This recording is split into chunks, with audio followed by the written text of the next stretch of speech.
The moment is here, you can stop your search. It's Comics by Perch. Hey everybody, this is Perch. There's an Action Comics comic out right now. Right now, DC's doing this thing where there's the main story. In this case, it's Philip Kennedy Johnson.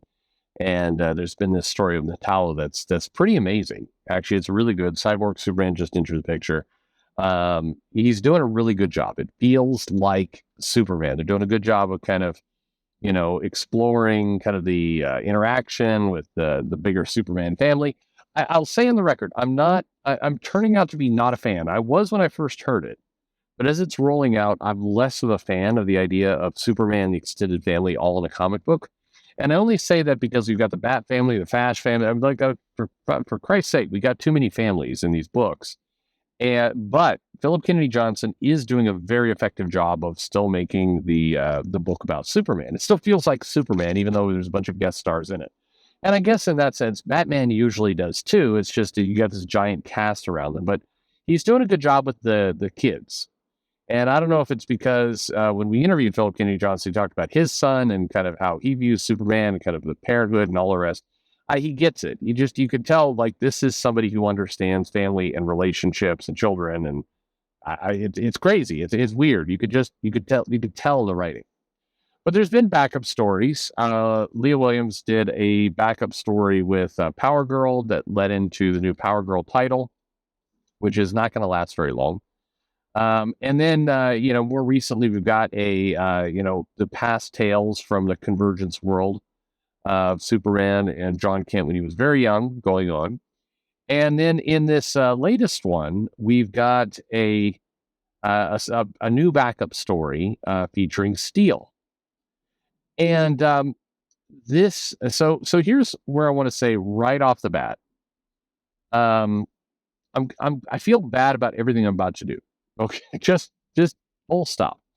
Because the writer for this Steel book, I have no idea who this is.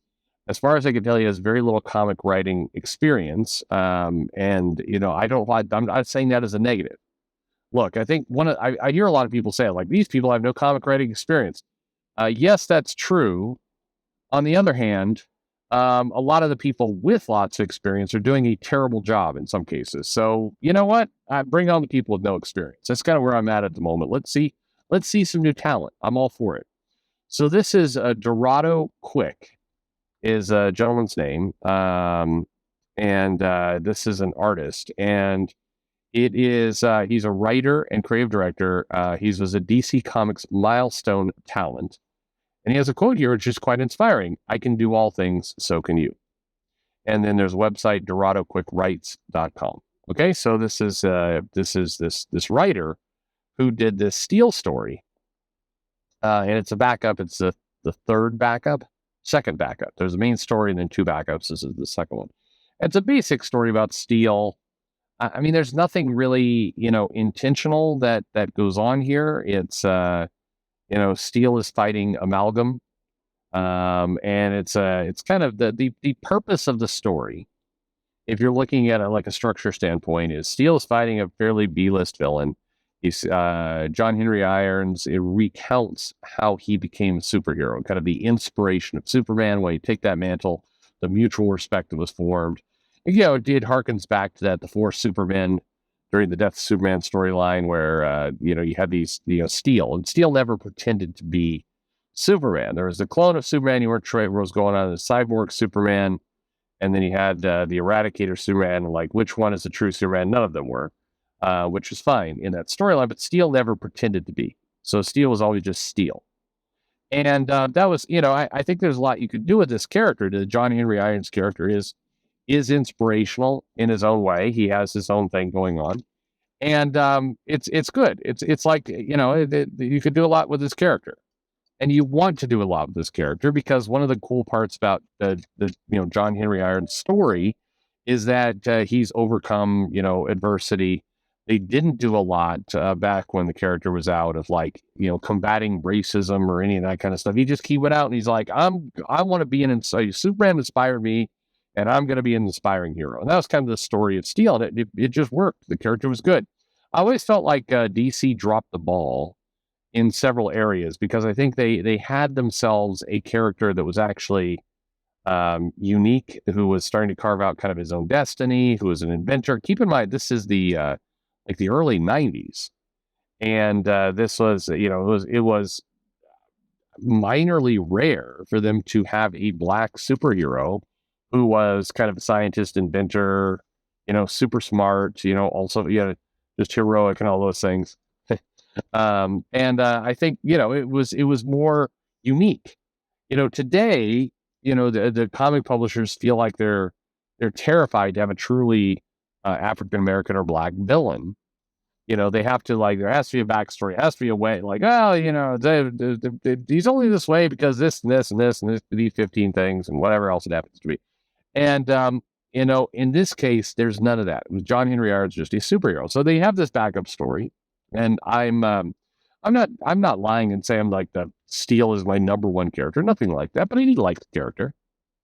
So I'm interested to see Steel. I feel like they have the Natasha Irons character they're pushing right now, and I feel like that's lamer, or rather, it feels like a disservice to John. I feel like they have a really good character in John, and it's like, no, but his daughter's even smarter, brighter, better, and all blah blah blah blah blah. And I feel like you've got a character, let's go with it. So this backup story hits, and it is terrible. It is absolutely terrible. And I looked into this writer more, because I saw, it's like, oh my God, who wrote this? And I'm like, I don't recognize this person. I look at it, it's like, this person doesn't have much of a comic book career to look at. But man, and maybe, I dug a little bit. I don't know if you dig in more and you discover the guy is like a crazy social, hate monger and everything else. I have no idea. But from a quick glance, he looked like kind of the person presented, meaning, hey, I'm a positive guy. I love comics. I love writing about comics. I want to have a good time. Like let's make comics together, right? Just a solid dude. This is how he comes across in what you can see online. And so I see that, and I'm like, shit, I want to support this guy. Somebody new to comics, great. We need some new voices. Somebody who legit seems to like comics. And that sounds like a weird thing, but a lot of the creators seemed ashamed of being in comics half the time. They're like, they bend over backwards to not credit the fact that they're doing comics. It's baffling, and it's quite frankly very irritating. But not the case here. This guy's like, fuck, you know what? The best job in the world is comics. It's like, okay, yeah, all right, cool. I had some interest in various social causes, but nothing like over the top. Nothing like, we have to just to remove all the police and kill all the white people. You don't see, there's nothing like that. And no baiting kind of bullshit in there. It's relatively straightforward. But this title is awful, and you read this, and it reads like a parody of a black character. This feels like if you were a racist white person making a comic making fun of black people, this is what you would write. And this sounds really, really harsh, but like Steel jumps in and it says, oh man, did the ceiling just repair itself? It's lit. So lit. And today's the day. And then Steel comes in, and the dialogue is just it's like, Steel out. OMG. No way. Finally. Yas. This isn't somebody doing a bit. I've heard lots of YouTubers review comics, but they're like, yas, queen. But that's not actually what the page says. They're just like, they're making fun of it. In this comic says, printed, Steel out. You're not gonna. Nah. OMG. No way. Finally. Yas. It's, what the fuck is this? You read this, and if you were, this is the kind of stuff that if you are a, comics pro, and you're saying like those guys who use Indiegogo, those guys, the bad people, are writing a comic designed to, be borderline offensive and racist. This is how you would write it. This would be how people portray. Steele jumps in, and keep in mind, Steele, a character who has 30 odd years of recorded comic history and kind of inventor, but also self-made man, everything else.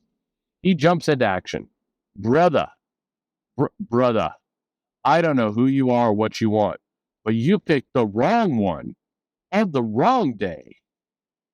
And again, fuck me. What is going on here? What is this? He goes to face the villain. Amalgam. You know what me and the Tin Man have in common you don't? Come on, I know 90s processing chips that think faster than you.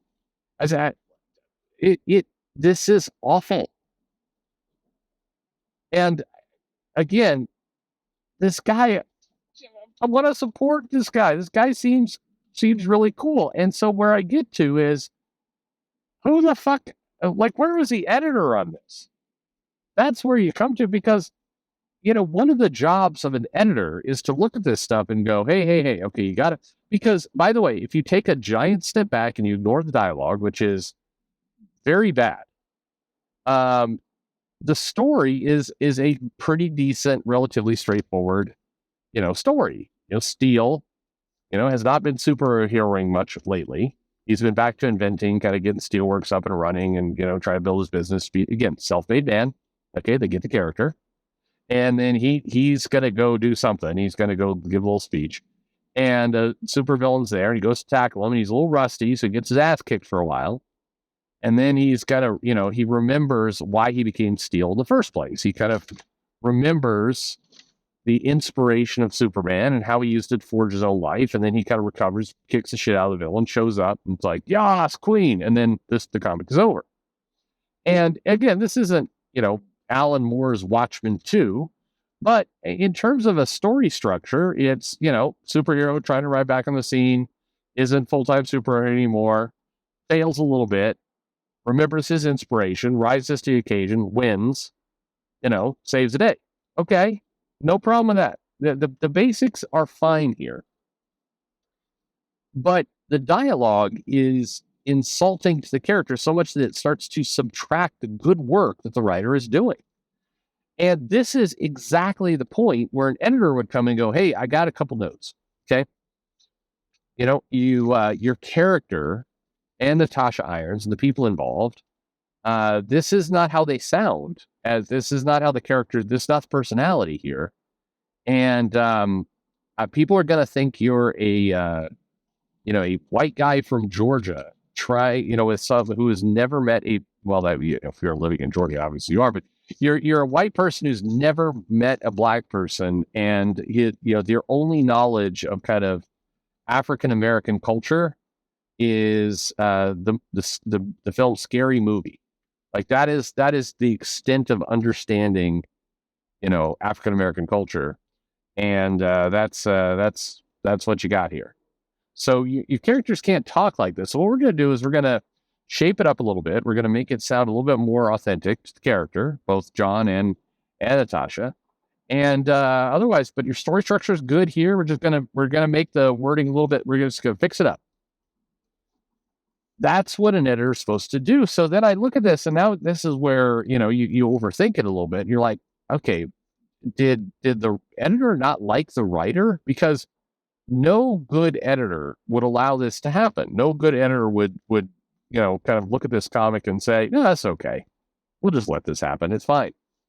And I'm reminded of a lot of new writers who come onto the scene, whether they're, Cena Grace, who was a very good editor for Walking Dead, who then did that Iceman series, and there's plenty of stuff in there. It's like, what the fuck? Who let this panel go out? Gabby Rivera, who's been roasted 1.5 billion times.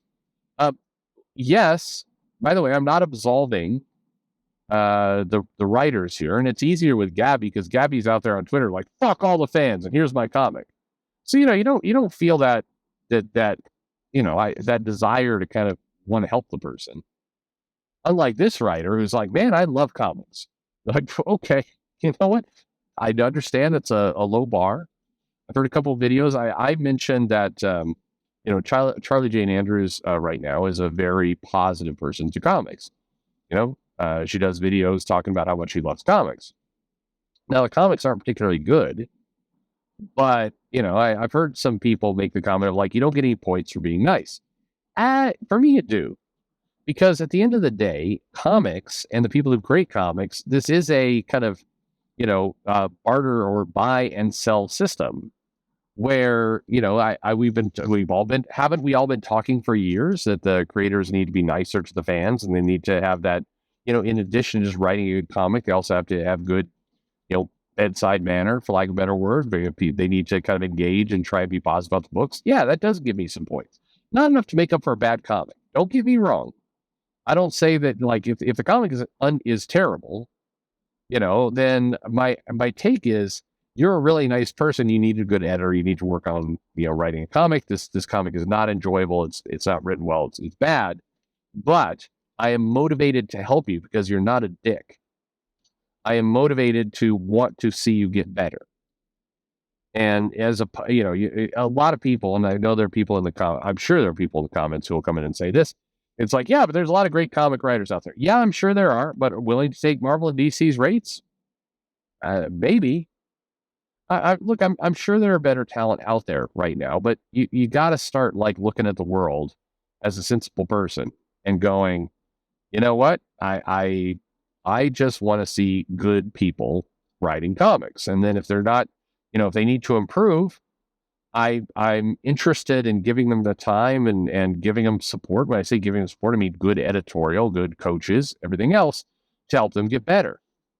One of the things that I've heard from people at Marvel in the past is that there's some regret around people like Max Bemis and Gabby Rivera and even Cena Grace to say, what did we think would happen? We put somebody who was new to writing and we gave them a comic and we basically allowed them to go out there and fuck up.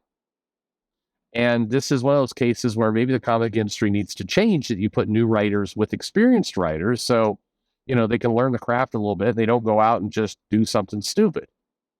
If you're talking about like a mechanic for a car, there's such a thing as apprenticing in your trade. So you actually, you got somebody holding your hand, you got somebody watching out to go, hey, you may be a good writer kind of at the high level, but there's some things to this art to really learn.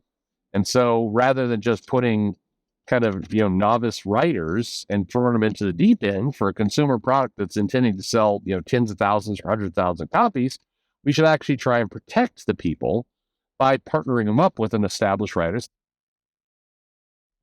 It seems like a good idea. And that's what I want for this writer. That's what I want for this person. Dorado Quick seems like a real nice guy. Seems like, a person who's trying to do good things. This appears to be his first comic that he's done, or I don't know, can't quite tell.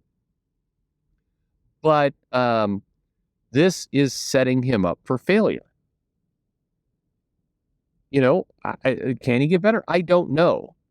But the entire reason you have an editorial staff, the entire reason you have this group around you is to help, mentor and advise, correct mistakes, make better comics. If you didn't look, and by the way, a lot of you, meaning some of the listeners to this video, regularly say like, no, the writer should be perfect on their own. Sounds good. Coulda, shoulda, woulda.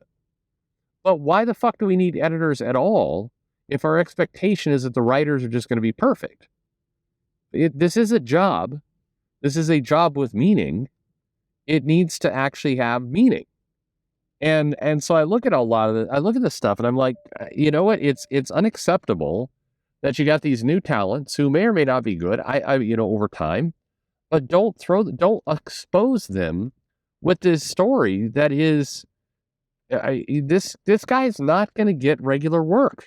It's bad. And so if I again, I don't know him. I don't know if there's some dark, deep secret. One of you was like, oh, but over here on this Reddit board, he was talking about how he liked to bathe in the blood of all of the incels. Like, I don't know. Maybe you're going to find it fine. But for the moment, taking it at face value, Here's somebody who loves comics, enthusiastic about comics, wants to write comics. Why in the fuck do you then put this person in a position to put a story out with this kind of dialogue? That honestly, the dialogue here could have been fixed in like an hour to 2 hours max. Dialogue could have been repaired and we would have had a better comic. Why not do that? What is wrong with you at the publisher? What's wrong with you publishers that you are allowing new talent in theory that you want to work with over time, talent you want to develop? What the fuck is wrong with the publishers and the editors that are allowing this to happen? This is your fault. Yes, I'm taking a bit of an extreme position here, and absolutely I believe in personal responsibility, and absolutely I believe the writer needs to, to do their own thing, and really these lines are bad, and anybody, including the writer himself, should have realized that. But if you have an editor whose job it is to make a better comic and get to a better result, what the fuck happened here? I'm honestly. Anyway, what do you think? Tell me what an awful take this is in the comments below, and thanks for listening.